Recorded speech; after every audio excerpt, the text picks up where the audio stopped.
My name is Elena. I am 34 years old, and I work as an event designer in a peaceful riverside city where mornings are quiet and nights are gentle. For the past 5 years, I have been married to Adrian, a kind and steady financial consultant who always treats me with patience and tenderness. We live in a lovely, well-kept house filled with soft lights, warm colors, and everything a small family could need. To everyone around us, friends, colleagues, neighbors, our life looks perfect: stable careers, comfortable income, and a marriage that seems calm and loving.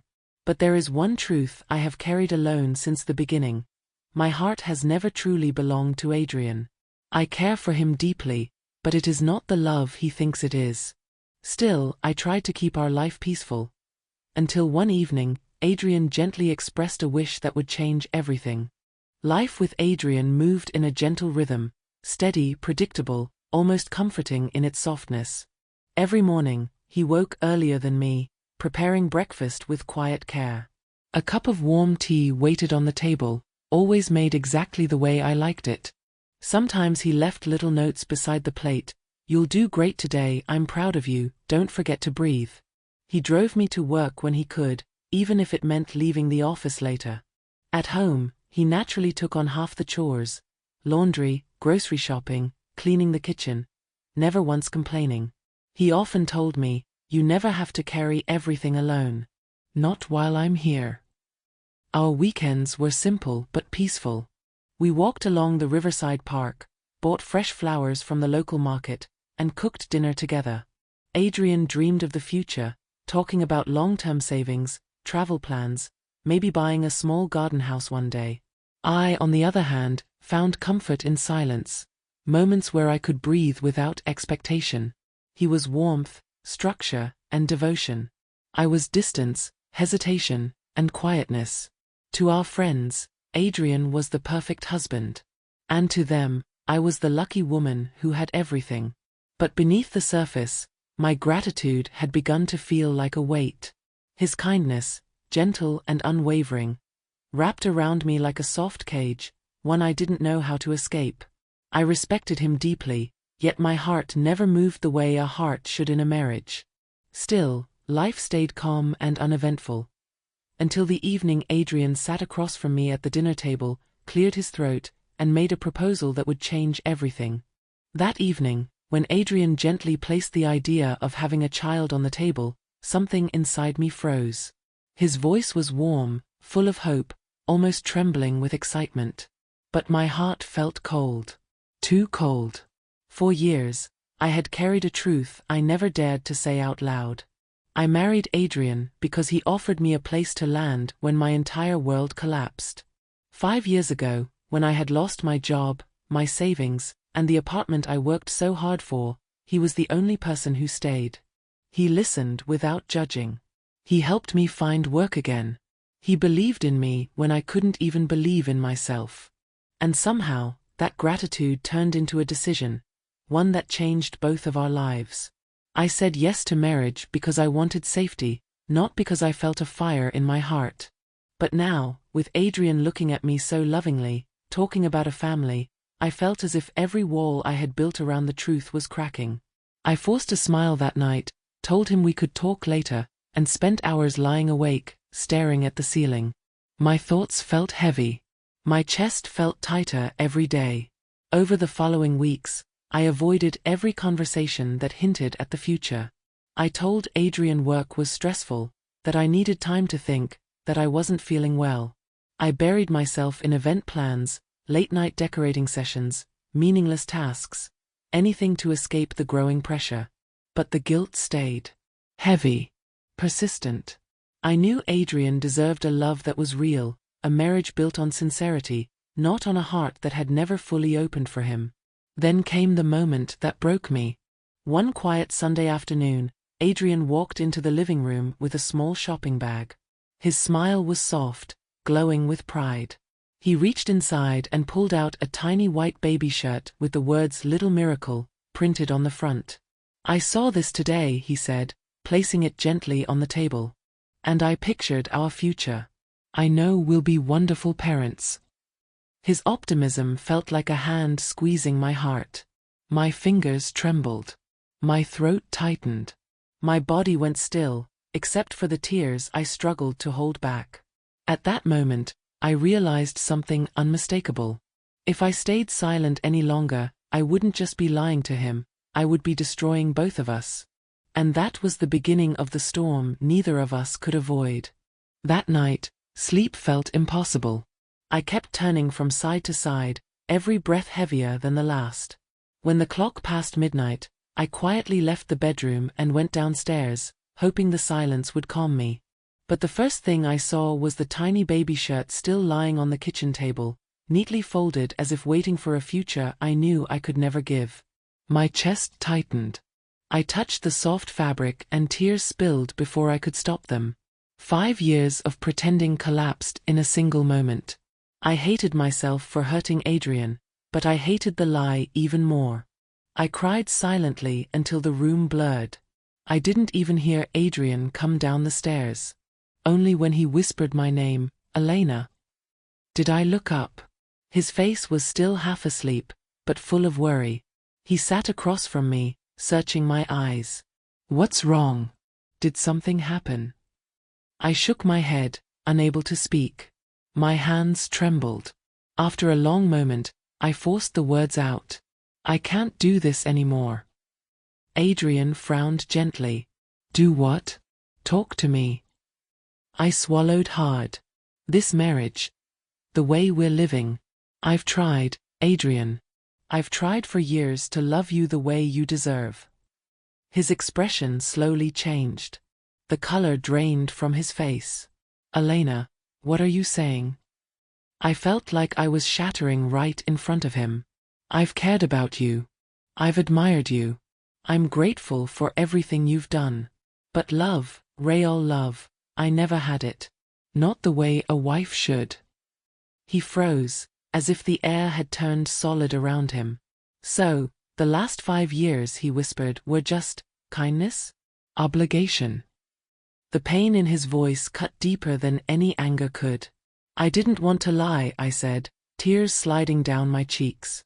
I kept hoping it would change. That my heart would catch up. But it never did. Adrian walked a few steps away, bracing himself on the counter. His shoulders shook. He didn't shout. He didn't blame me. That made it even harder. Finally he turned back, eyes red but calm. I always felt you were a little distant, he said softly.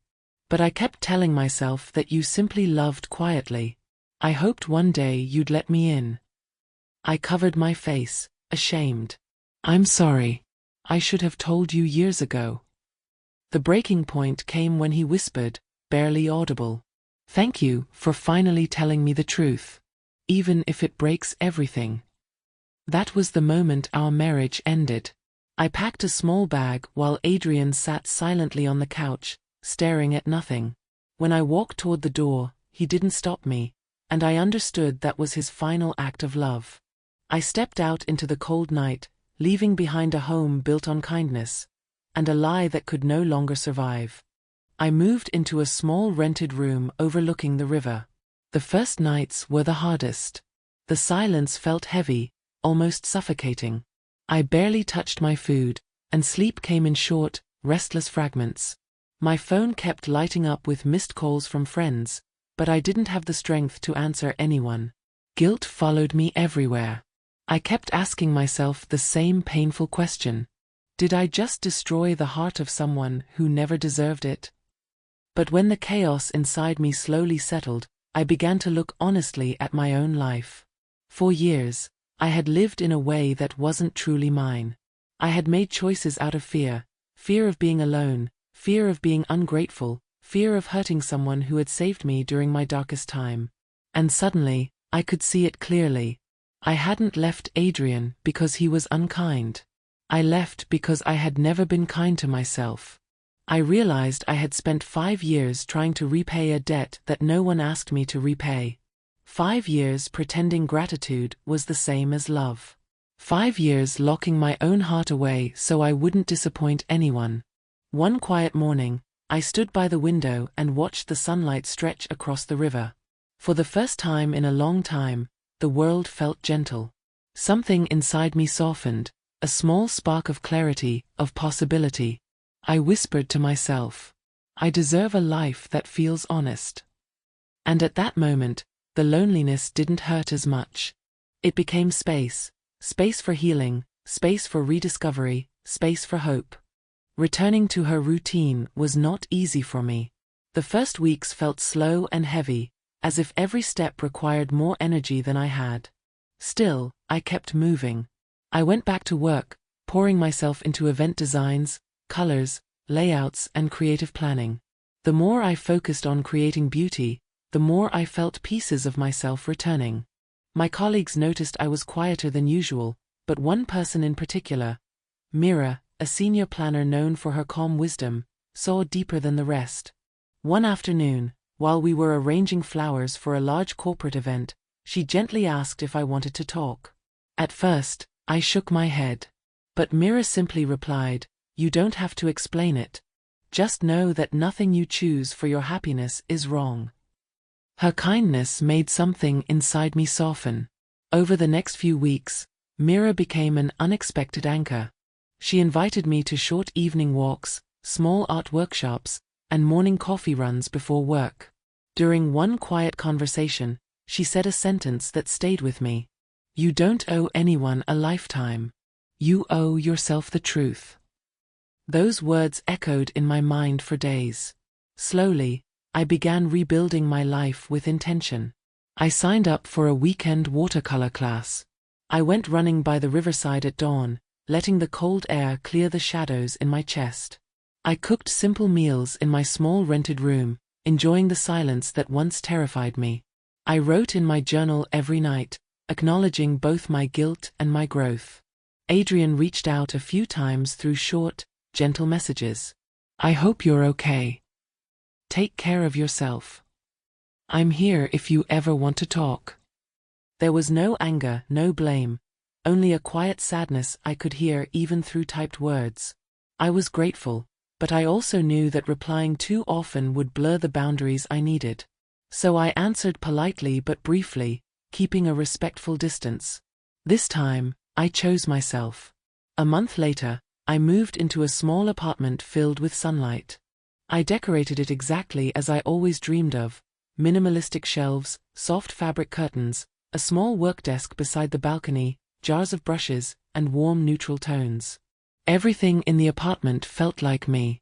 Each morning, I looked at my reflection and saw someone slowly transforming, more grounded, more self-aware, more courageous.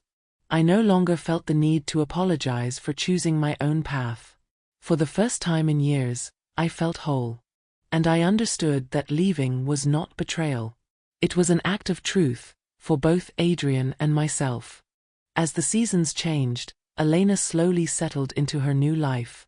One quiet afternoon, she sat on the riverside bridge where she used to watch the city lights with Adrian, but this time she was alone, and at peace. With a gentle breeze brushing against her hair, she opened her journal and wrote the final lines of her journey. "I didn't end a marriage. I ended a lie, and in doing so, I finally met the real me."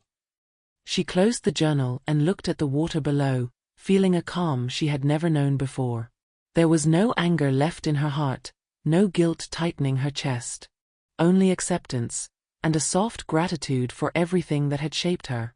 Elena realized that honesty, though painful, had set both of them free.